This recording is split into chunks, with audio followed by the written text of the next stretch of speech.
आज देश के पहले प्रधानमंत्री पंडित जवाहरलाल नेहरू जी की जयंती है। देश के जवाहर, जिन्होंने भारत को उस दौर में सक्षम और सशक्त बनाया जब इसकी कल्पना करना भी दूर की कौड़ी थी। वो नेहरू जी ही थे जिन्होंने गरीबी में डूबे इस देश को शिक्षा की राह दिखाई, स्वास्थ्य के क्षेत्र में शानदार काम किया।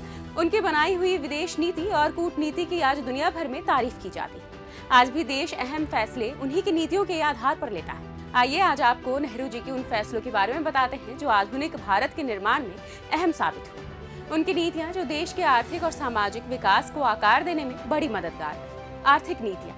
आजादी के तुरंत बाद ही नेहरू जी ने भारत के आर्थिक विकास पर काम शुरू कर दिया था। उनकी आर्थिक नीतियां औद्योगिकीकरण और आधुनिकीकरण पर केंद्रित थी। पंचवर्षीय योजनाओं के जरिए उन्होंने कृषि और उद्योग जैसे महत्वपूर्ण क्षेत्रों के विकास पर काम किया। उन्होंने एक मिक्स इकोनॉमी की स्थापना की, जहां सरकार ने आर्थिक विकास और सामाजिक कल्याण को बढ़ावा देने में सक्रिय भूमिका निभाई। शिक्षा और स्वास्थ्य के क्षेत्र में किए दूरदर्शी काम।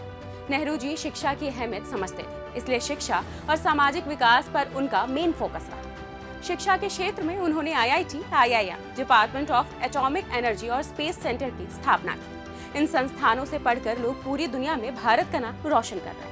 वहीं स्वास्थ्य के क्षेत्र में एम्स जैसे बड़े संस्थानों की स्थापना की, जिसने भारत को स्वास्थ्य के क्षेत्र में नई दिशा दी। विदेश नीति। नेहरू जी की विदेश नीति गुटनिरपेक्षता और शांतिपूर्ण सह अस्तित्व पर केंद्रित थी। उन्होंने पंचशील के सिद्धांत का समर्थन किया और गुटनिरपेक्ष आंदोलन की स्थापना में महत्वपूर्ण भूमिका निभाई। आधुनिक भारत का अगर कोई निर्माता है, वो सिर्फ और सिर्फ जवाहरलाल नेहरू है। उनकी विरासत के सहारे हम आज दुनिया में विज्ञान से लेकर तकनीकी और आर्थिक क्षेत्र में टॉप पर। आज पंडित जवाहरलाल नेहरू को उनकी जयंती पर शत शत नमन।